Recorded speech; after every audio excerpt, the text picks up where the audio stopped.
কারবালার কান্না, একদিন, এক যুদ্ধ, এক চেতনা। এক শিশুর তৃষ্ণার কান্না আজও কাঁদায় ইতিহাসকে। কারবালায় হেরে যায় ইতিহাস, জিতে যায় আদর্শ। 10ই মুহররম এক পবিত্র তারিখ, কিন্তু ইতিহাসের বুকে সবচেয়ে রক্তাক্ত দিন। এই দিনে কারবালার প্রান্তরে এক ত্যাগ, সাহস আর নিষ্ঠার এক ইতিহাস রচিত হয়, যেখানে ইসলাম রক্ষা করতে নিজের প্রাণ বিলিয়ে দিয়েছিলেন হযরত ইমাম হুসাইন। ইয়াজিদের বিরুদ্ধে দাঁড়িয়েছিলেন ইমাম হুসাইন, জানতেন এই পথে মৃত্যু অবধারিত, তবুও তিনি মাথা নত করেননি।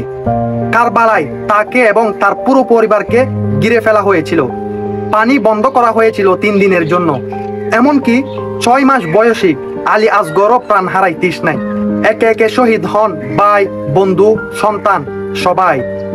আর অবশেষে ইমাম হুসাইন নিজেও শহীদ হন। কিন্তু জানেন, এটা পরাজয় ছিল না, এই ছিল চেতনার জয়, সত্যের জয়, ইসলামের জয়। কারবালা আমাদের শেখায় অন্যায়ের সামনে মাথা নত না করা, ইসলামের জন্য সবকিছু কুরবানি দিতে প্রস্তুত থাকা, সত্যকে আঁকড়ে ধরা যে কোনো মূল্যে। এই দিন মুসলমানদের কাছে কেন এত গুরুত্বপূর্ণ? কারণ হলো, এই দিনেই আল্লাহ তাআলা আদম আলাইহিস সালামের তওবা কবুল করেন।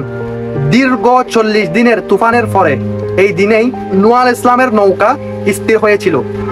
নমরুদের বিশাল আগুনে উত্তপ্ত হওয়ার পর এই দিনেই আল্লাহ তাআলা আগুনকে ঠান্ডা করে ইব্রাহিম আলাইহিস সালামকে রক্ষা করেন। বহু বছর কষ্টের পর এই দিনেই আইয়ুব আলাইহিস সালামকে আল্লাহ তাআলা শেফা দান করেন। এই দিনেই ইউনূস আলাইহিস সালাম মাছের পেট থেকে রক্ষা পান। ফেরাউনকে পরাজিত করে মূসা আলাইহিস সালাম এই দিনেই বনী ইসরাইলকে মুক্তি দেন।